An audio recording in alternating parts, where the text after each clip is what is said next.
Hello everyone.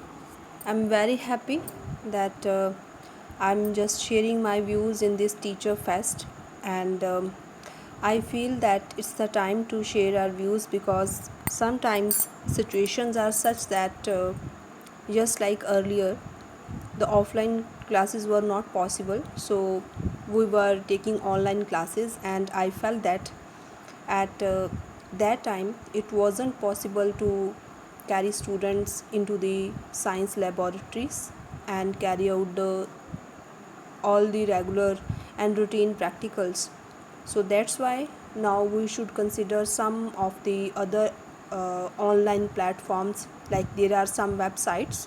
So in this fest I'm going to discuss with all of you about a website, and that's a website named as FET Colorado EduLab. So it's a type of a virtual lab where we can tell students and we can explain students about the different scientific activities, especially related to the subjects of physics, chemistry and biology, and these are very interesting activities.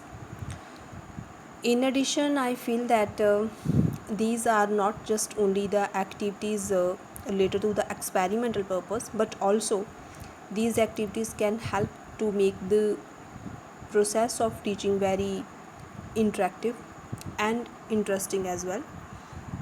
So for example, I have taken one activity related to the subject of chemistry.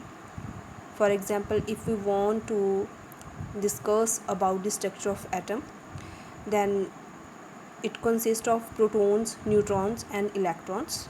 So it's a kind of a simulation given on the website. So if we just explore on that website, then there are options given, and if I have selected this subject of chemistry, then they give the particular topic. So for example, I have taken the structure of atom, then they have given the different constituents of the atom, like the proton, neutron and electron.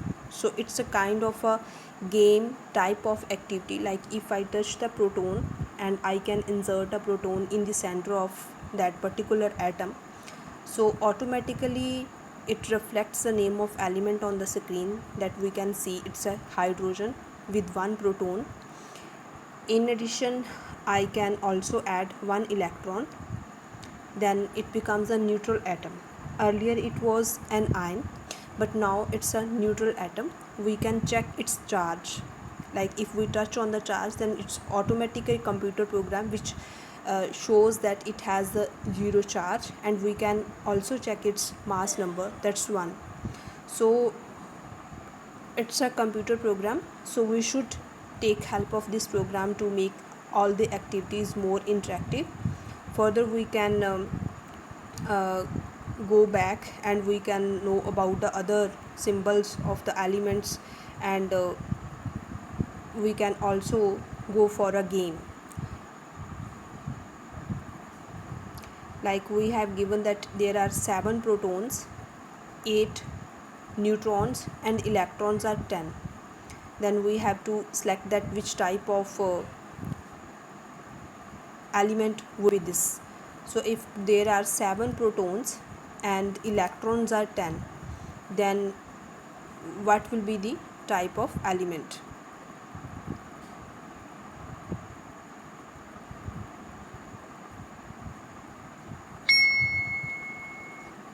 So just like with the help of game, we can demonstrate to the students.